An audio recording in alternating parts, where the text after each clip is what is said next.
यतो यतः समीहसे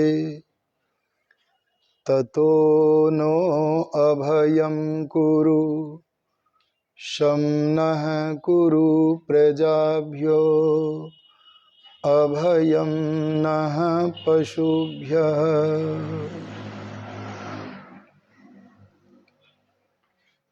प्रयागराज के यमुना नगरी पर अरेल घाट के सन्निकट आदरणीय आर्य राजेंद्र कपूर जी के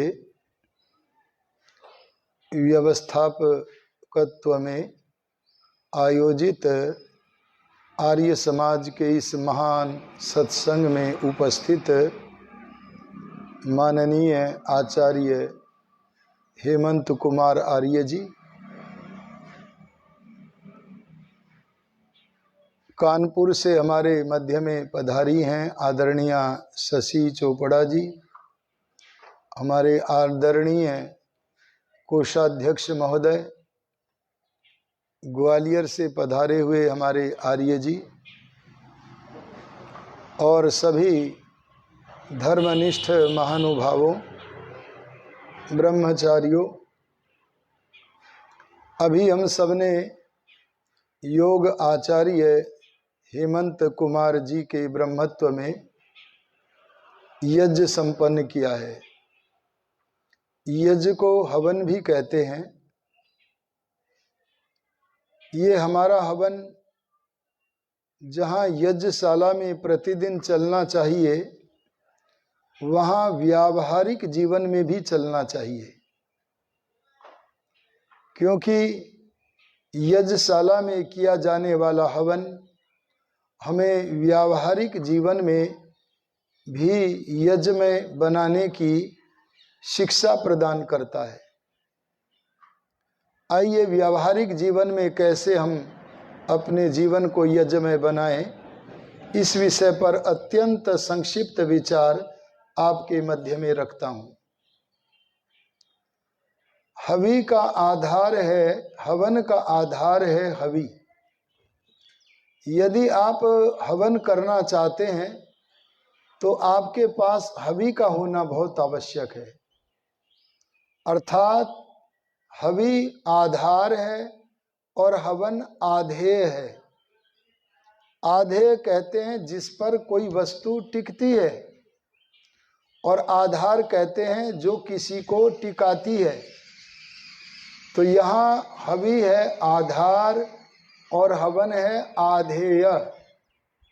अर्थात हवि है तो हवन है, और हवि नहीं है तो हवन नहीं है। आइए हवि को जानने का प्रयत्न करें। महर्षि पाणिनि महाराज ने हवि शब्द के 3 अर्थ किए हैं। एक अर्थ किया है दान, दूसरा आदान और तीसरा अदन। इस अर्थ से पता लगता है जो वस्तु दी जाती है उसका नाम हवि है। जैसे हवन में आप घी सामग्री देते हो, अगर आप घी सामग्री हवन कुंड में न दो तो आपका घी सामग्री वह हवि नहीं बनाए। अगर कोई वस्तु दे दी है तो हवि है, और नहीं दी है तो हवि, अरे बोलो, नहीं है। पहला अर्थ क्या है? जो वस्तु दी जाती है। दूसरा अर्थ क्या है? जो वस्तु ग्रहण की जाती है।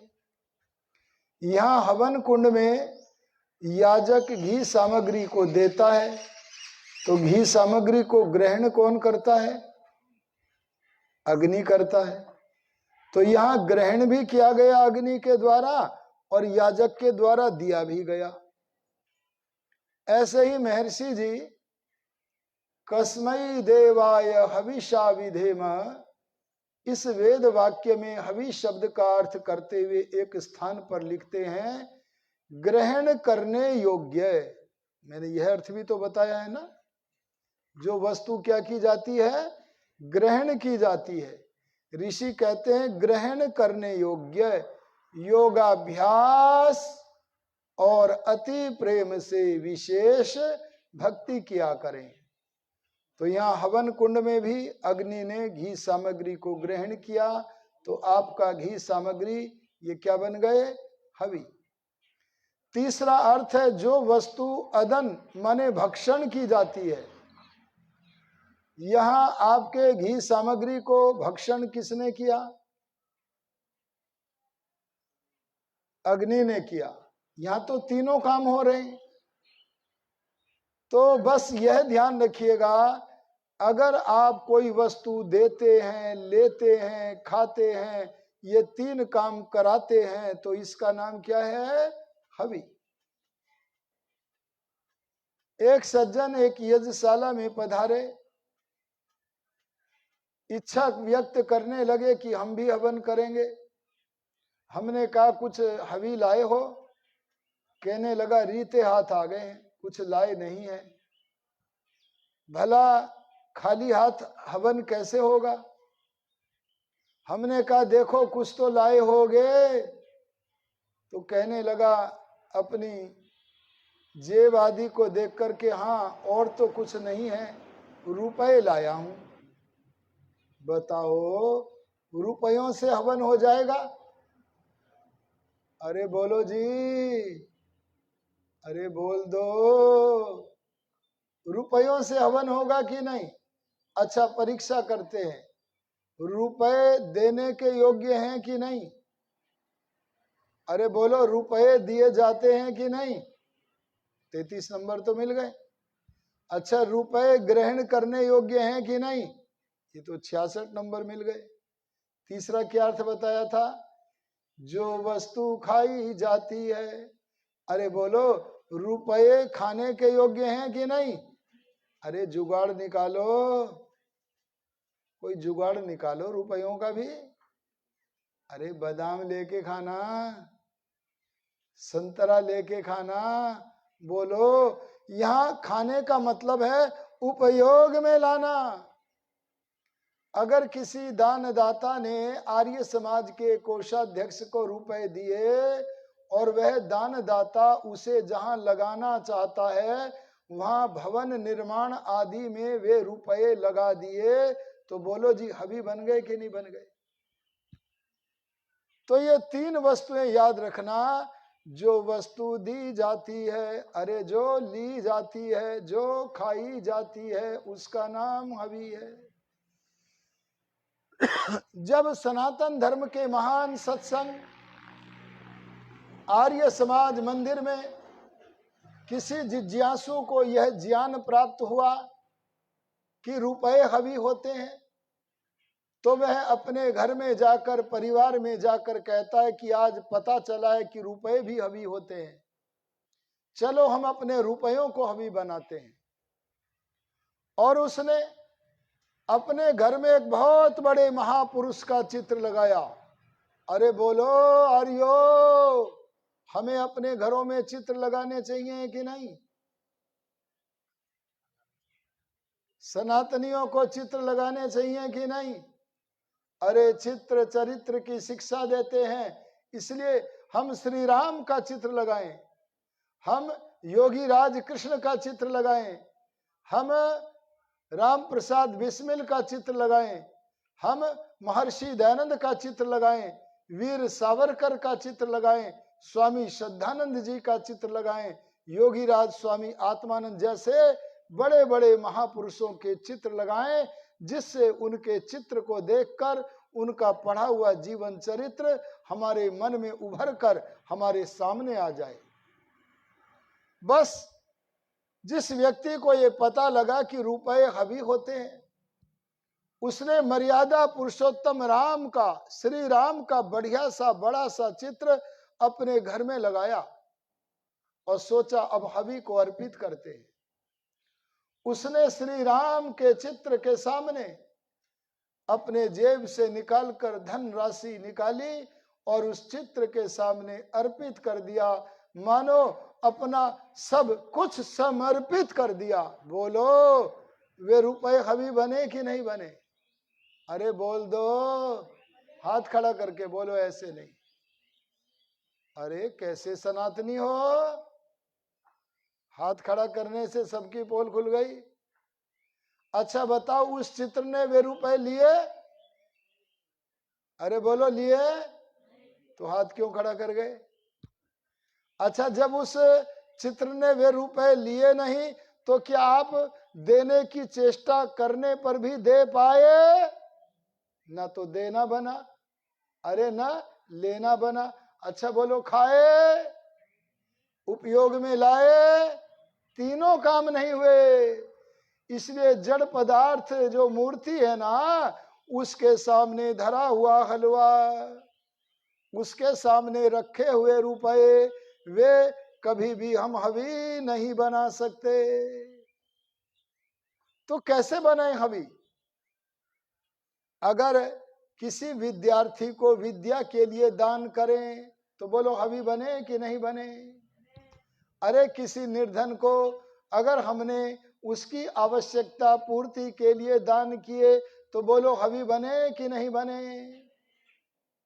ऐसे आप ये तीन बातें ध्यान रखना सदा। ये तो व्याकरण की बातें हैं, ये तो सिद्धांत की बातें हैं। क्या बातें हैं? अगर कोई वस्तु देने में समर्थ हो गए हैं, कोई वस्तु आपकी ग्रहण कर ली गई है या आपने ग्रहण कर ली है और उसका सदुपयोग हो गया है, तब ही वह वस्तु हवी बनती है। जैसे आप बुझी हुई अग्नि में अर्थात राख में आप घी सामग्री डालें तो हवी नहीं बनेगी। ऐसे ही अगर आप किसी चित्र के सामने कोई राशि देंगे तो बोलो वो हवी नहीं बनेगी। यही है सनातन सिद्धांत। हम वेदादि शास्त्रों को न पढ़कर अपनी जगहसाई करते हैं लोगों के बीच में, और लोग कहते हैं कि देखो क्या अभिनय करते हैं। जैसे छोटे छोटे बच्चे कपड़े के गुड्डा गुड़िया बना बना कर खेल खेला करते हैं, यही खेल हम खेल रहे हैं। इस खेल खेलने का नाम बोलो सनातन धर्म नहीं है। अच्छा, अगर किसी के पास रुपए न हो तो बताओ वह हवन कर सकता है?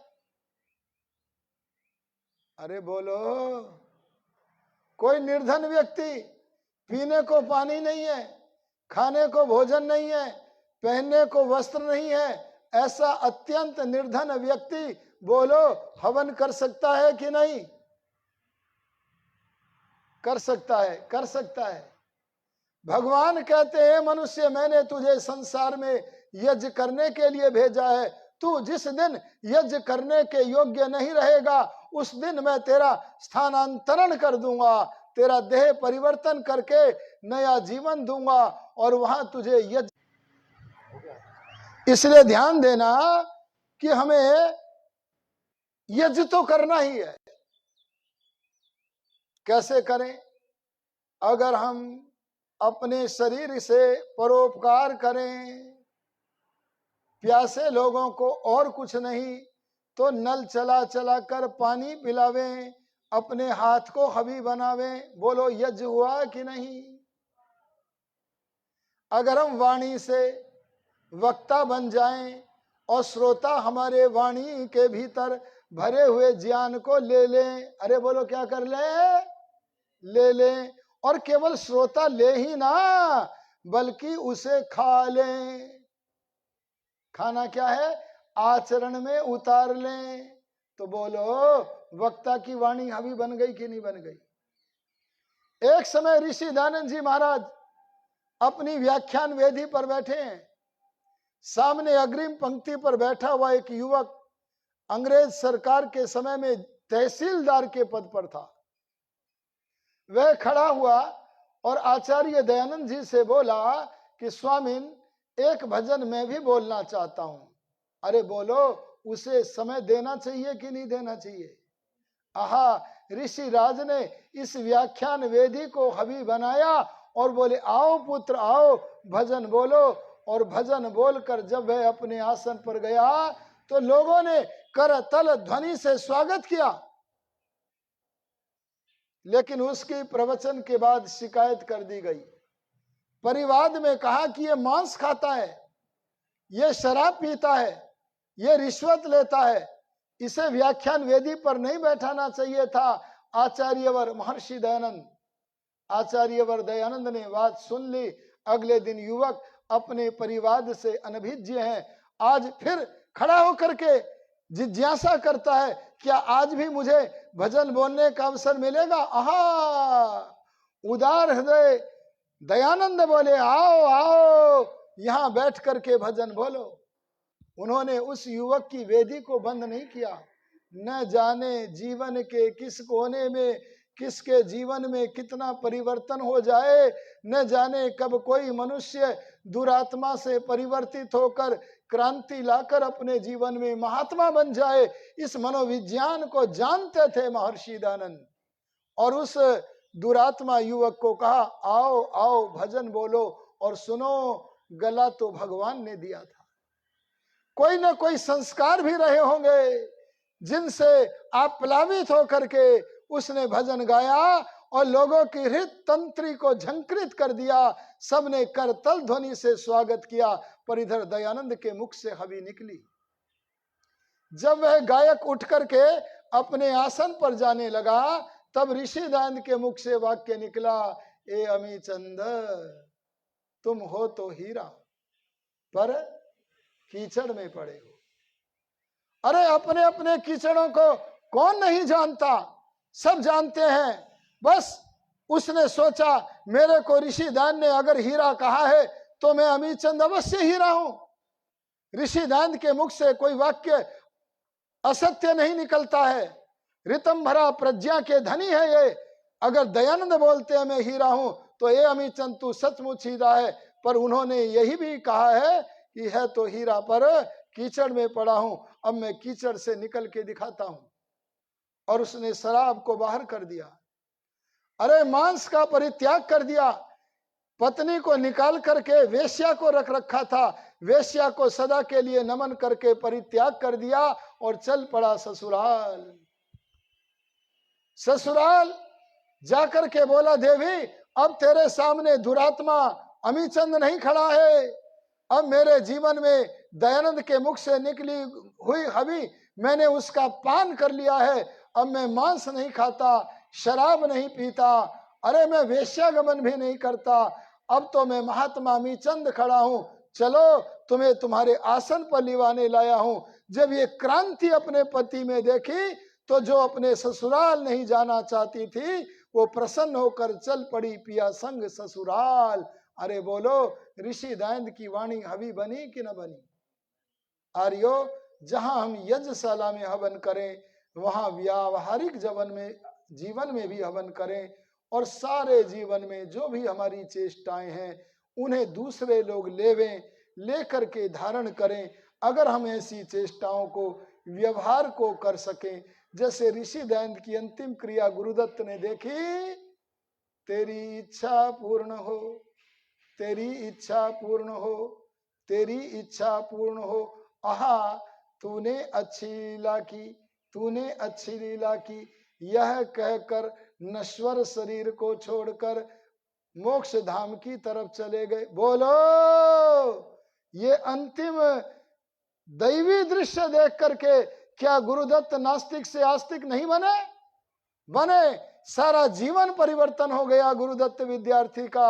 आर्यो, हम भी इसी प्रकार से अपने जीवन को यज्ञ में बनाकर उत्तम कोटि का बनाएं। यही भगवान से कामना करते हुए अपनी वाणी को विरमित करता हूं। ओम शम।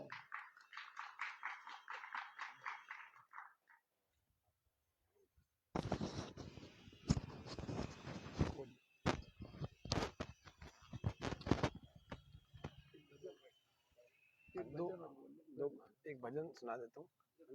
हाँ। ओम। आचार्य जी को जाना है, इसलिए आज कार्यक्रम थोड़ा पहले प्रारंभ किया गया था। अब वो हमें अपना भजन देंगे और हमारे बीच में आदरणीय मेहता जी, दिलीप मेहता जी प्रयागराज से आए हुए हैं और मैं उनका सम्मान सहित अभिनंदन करता हूँ और निवेदन करूंगा भजन उपरांत हमारे आचार्य जी को एक स्मृति चिन्ह जो महर्षि दयानंद साक्षरता मिशन की ओर से बनवा के हमें दिए गए इस अवसर के लिए, वो हमारे आचार्य जी को प्रदान करके उनकी विदाई करें। देखो देखो मेरी आवाज आ रही है सबके पास? ठीक है, कम हो गई, बैटरी कम हो गई जी। महर्षि दयानंद जी के बारे में आपने पिछले 3-4-5 दिनों से लगातार, और पहली 1 तारीख से 1 फरवरी से लगातार सुन रहे होंगे अलग अलग विद्वानों से की बात। थोड़ी सी उन्हीं के बारे में कुछ पंक्तियां जो 1-2 दिन पहले भी आपने सुनी, पुनः जो नहीं सुन पाए उनके लिए फिर से दोहरा देता हूँ। भजन तो बहुत सारे हैं, लेकिन ये कुछ विशेष पंक्तियां हैं। मैं तो स्वामी दयानंद का बांका वीर सिपाही हूँ। मैं तो स्वामी दयानंद का बांका वीर सिपाही हूँ। जिस पर वैदिक लोग चले हैं, जिस पर ऋषि मुनि लोग चले हैं, मैं उस पथ का राही हूँ। जिस पर योगी लोग चले हैं, मैं उस पथ का राही हूँ। मैं तो भारत माता का एक बांका वीर सिपाही हूँ। मैं तो स्वामी दयानंद का बांका वीर सिपाही हूँ। हाथों में बंदूक वेद की लेकर हरदम चलता हूँ। मंत्र गोलियों की बौछारें करता हुआ निकलता हूँ। अहमेव स्वयमिदं वदामि जुष्टं देवेभिरुतमानुषीभिः। यं कामयेतं तमुग्रं कृणोमि तं ब्रह्माणं तं ऋषिं तं सुमेधां।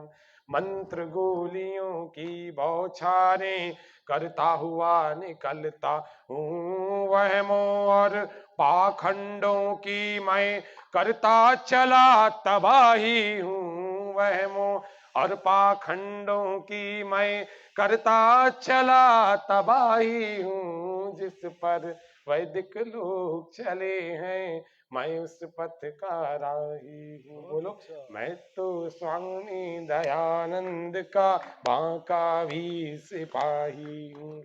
निंदा हो या बड़ी प्रशंसा, धन आवे या खो जावे, युगों युगों तक जीऊं मैं चाहे आज ही मृत्यु हो जावे। न्याय के पथ से हटूं कभी ना, धर्म के पथ से हटूं कभी ना, मैं ऐसा उत्साही हूँ। जिस पर वैदिक लोग चले हैं, मैं उस पथ का राही हूँ। नियम सर्वहितकारी में परतंत्र सदा मैं रहता हूँ। हितकारी नियमों में हूँ, स्वतंत्र सभी से कहता हूँ। सभा के अंदर कभी न करता मैं अपनी मनमानी हूँ। सभा के अंदर कभी न करता मैं अपनी मनमानी हूँ। जिस पर योगी लोग चलेंगे, मैं उस पथ का राही।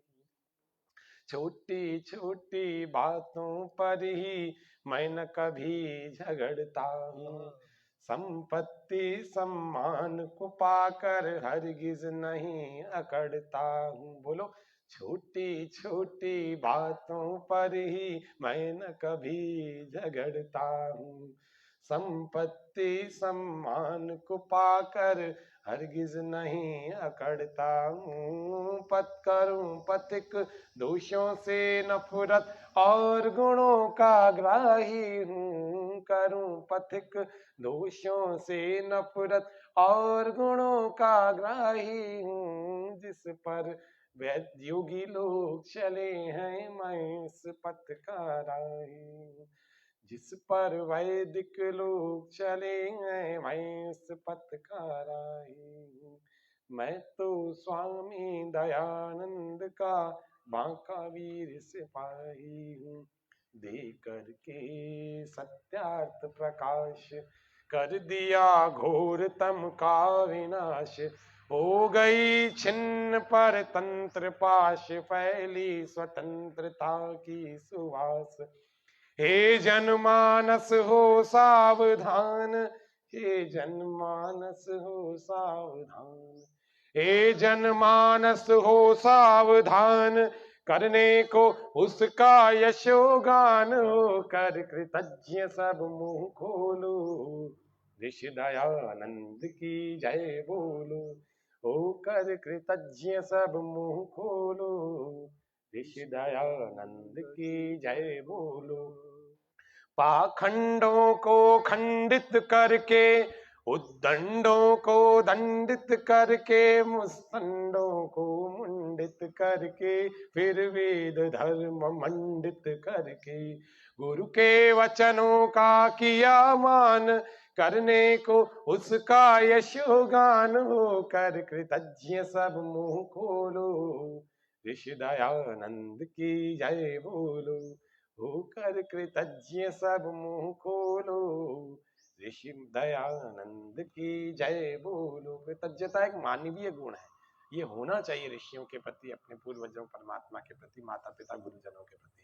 बस होने को ही था प्रभात, पर ओ निर्भागे जगन्नाथ, तूने दुष्टों का दिया साथ, ऋषि प्यारे से कर दिया घात, असमय में हो गया अस्त भान, करने को उसका यशोगान हो कर कृतज्ञ सब मुंह खोलो, ऋषि दयानंद की जय बोलो, होकर कृतज्ञ सब मुंह खोलो, ऋषि दयानंद की जय बोलो। तीसरी पंक्ति में कहते हैं कि वो कैसे थे। आनंद कंद ऋषि दयानंद, जिन मेट दिए सब दुख द्वंद, आनंद कंद ऋषि दयानंद, जिन मेट दिए सब दुख द्वंद, काटे पापों के प्रबल फंद, जग में गूंजे फिर वेद छंद, काटे पापों के प्रबल फंद, जग में गूंजे फिर वेद छंद, वैदिक संस्कृति का हुआ त्राण, करने को उसका यशोगान हो कर कृतज्ञ सब मुंह खोलो, ऋषि दयानंद की जय बोलो, होकर कृतज्ञ सब मुंह खोलो, ऋषि दयानंद की जय बोलो। अंतिम पंक्ति में कहते हैं कि वो न होते तो क्या होता। सच मानो ऋषि जो नाते, तम के बादल गहरा जाते। बोलो, सच मानो ऋषि जो नाते, तम के बादल गहरा जाते, अंधेरी गलियों के पिशाच हमको जिंदा ही खा जाते, अंधेरी गलियों के पिशाच हमको जिंदा ही खा जाते, मिलता न कहीं ना मौन शान, करने को उसका यशोगान हो कर कृतज्ञ सब मुंह खोलो, ऋषि दयानंद की जय बोलो, जय जय ऋषिवर जय जय गुरुवर, ऋषि दयानंद की जय बोलो, ऋषि दयानंद की जय बोलो, ऋषि दयानंद की जय बोलो। बोले महर्षि दयानंद महाराज की, योगीराज श्री कृष्ण चंद्र भगवान की, मर्यादा पुरुषोत्तम श्री रामचंद्र जी की, भारत माता की। प्रणव ध्वनि।